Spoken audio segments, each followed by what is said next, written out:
Namaku Regina. Aku mahasiswi di salah satu universitas yang ada di daerah Cimahi. Aku termasuk mahasiswi yang aktif, yang memiliki banyak aktivitas.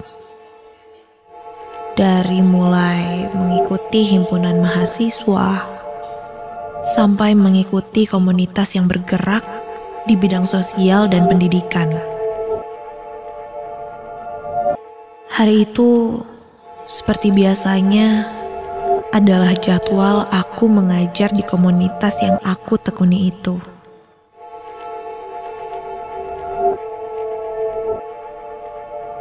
Berkumpul dengan adik-adik yang membutuhkan, sambil mengajar dan bermain bersama mereka.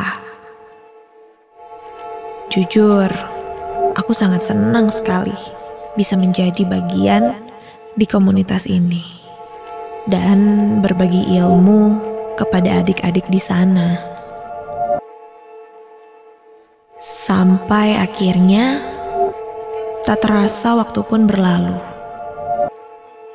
Setelah selesai mengajar, aku berkumpul bersama pengajar yang lainnya untuk evaluasi seperti biasa, sambil merencanakan kegiatan ke depannya.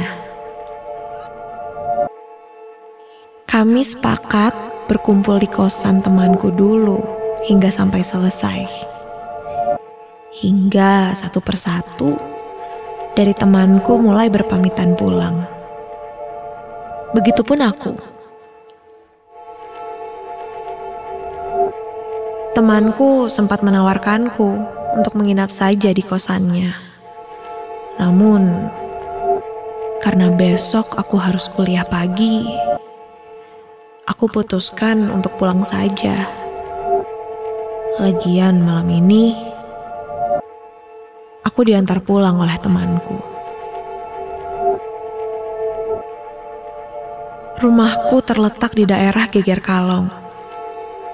Ya, tak terlalu jauh sih dari kosan temanku yang berada di daerah Parongpong. Terletak di sebuah komplek yang lumayan besar. Dan malam itu, karena waktu sudah menunjukkan jam 11:30 malam, temanku tidak bisa mengantar sampai depan rumah seperti biasanya. Karena jalan menuju rumahku sudah tertutup portal. Terpaksa aku turun dan harus berjalan masuk ke dalam sendirian.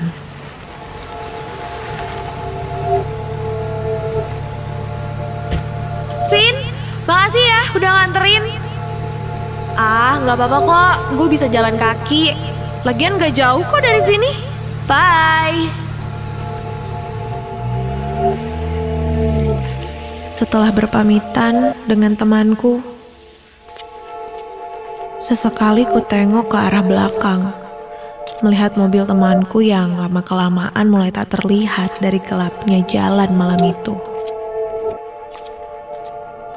Aku berbalik dan melanjutkan berjalan menyusuri lapangan daerah komplek ini. Sepi, hanya lampu jalan dan lampu rumah saja yang menerangi langkahku. Keadaan jalan begitu kosong, karena kupikir sudah malam juga. Ya, sempat terpikir rasa takut.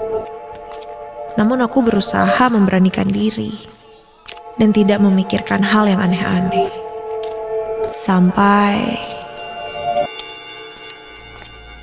langkahku sedikit melambat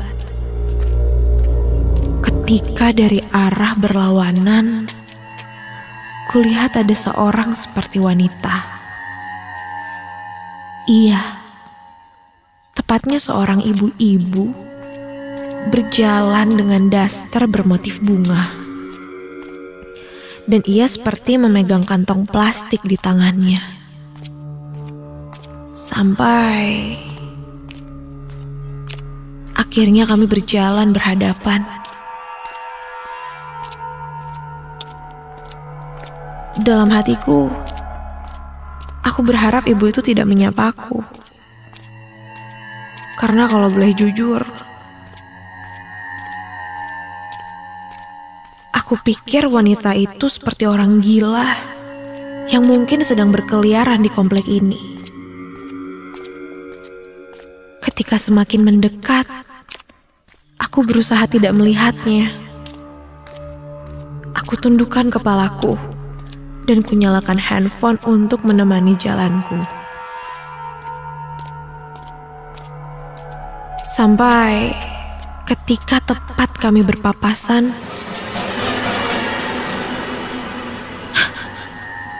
aku terkejut ketika ibu itu tiba-tiba menepuk pundakku dan bertanya,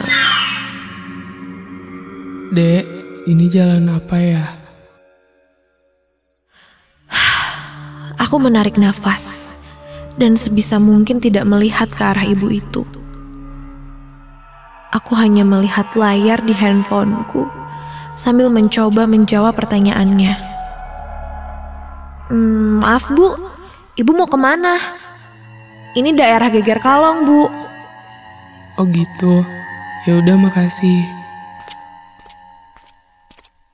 Dengan jawaban yang lagi-lagi pelan dan datar, ibu itu pun pergi meninggalkanku.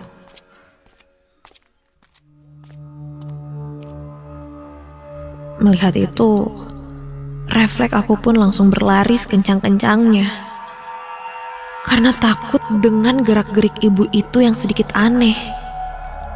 Karena pikirku, bisa saja itu modus pencurian tengah malam. Sampai akhirnya, aku pun sampai di depan rumahku dengan kubuka pintu pagar dan langsung masuk dengan tergesa-gesa.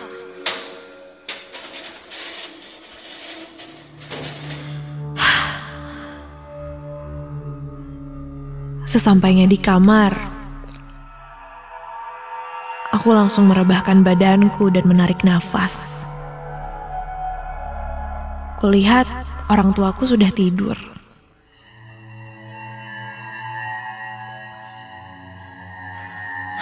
Baru kali ini aku bertemu seseorang yang bergelagat aneh di daerah komplek ini. Ya, mungkin karena sudah larut malam juga. Dan tumben sekali tidak ada satpam yang keliling malam itu. Setelah suasana mulai tenang, aku memberanikan diri membuka sedikit gorden di kamarku. Ingin memastikan apa ibu tadi mengikutiku atau tidak. Kulihat dari arah jendela, tidak ada siapa-siapa. Sepi. Dan belum sempat aku menutup gorden, tiba-tiba saja aku terkejut ketika tiba-tiba saja ibu yang kulihat tadi sudah berdiri di samping pohon yang ada di depan pagar rumahku ini. Melihat itu sontak aku pun langsung menutup gorden dan berlari naik ke atas tempat tidur untuk segera tidur.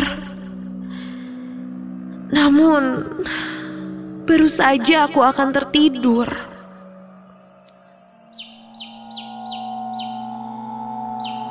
astaga! Samar ku dengar seperti ada suara. Iya. Suara anak ayam terdengar dari arah depan kamarku.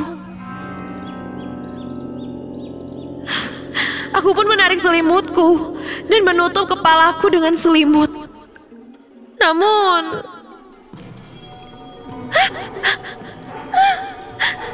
terdengar suara langkah kaki.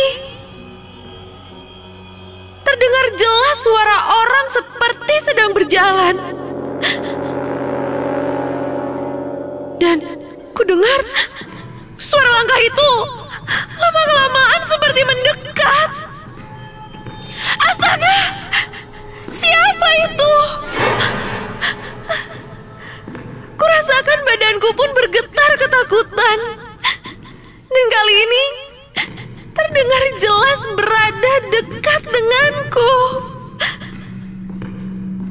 sampai.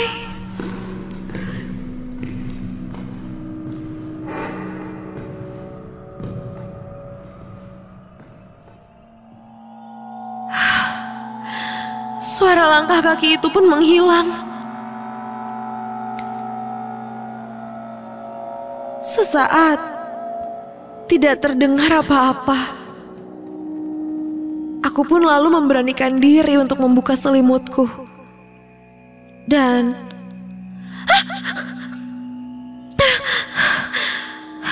ternyata tidak ada apa-apa. Melihat itu, aku pun sedikit lega.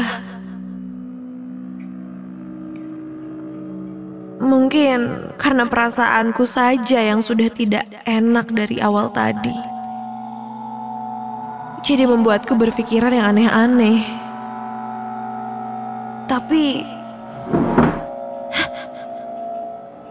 ku dengar ada suara kursi yang bergeser. Refleks aku menengok ke arah meja belajarku. Astaga! Tepat di kursi meja belajarku ada sesosok wanita dengan rambut yang berantakan, memakai baju berwarna putih kusam. Wajahnya terlihat berwarna hitam legam. Iya, sosok itu persis seperti apa yang aku lihat tadi. Dia menatapku sambil tersenyum dan tertawa. Aku tak kuat menahan rasa takutku. Dan akhirnya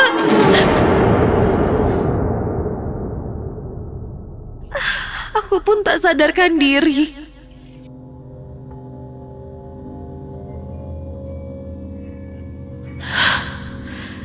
Keesokan harinya, ketika terbangun, ayah dan ibu sudah ada di sampingku. Mereka bertanya kepadaku tentang apa yang aku alami semalam. Lalu aku pun menceritakannya. Dan ibu pun menceritakan bahwa yang kulihat semalam itu adalah mungkin sosok penunggu yang berada tak jauh dari rumahku ini. Karena menurut kabar yang beredar, ternyata ada sebuah rumah kosong yang sudah lama tidak diisi di blok belakang rumahku ini. Dan katanya sudah beberapa minggu ke belakang ini banyak kejadian-kejadian yang menimpa warga di sini. Dan semenjak kejadian itu, orang tuaku pun berpesan padaku untuk tidak pulang larut malam dan berkeluyuran malam-malam di area komplek ini. Karena kabarnya Pak RT di sana pun sudah memanggil orang pintar untuk mengusir penghuni di sana.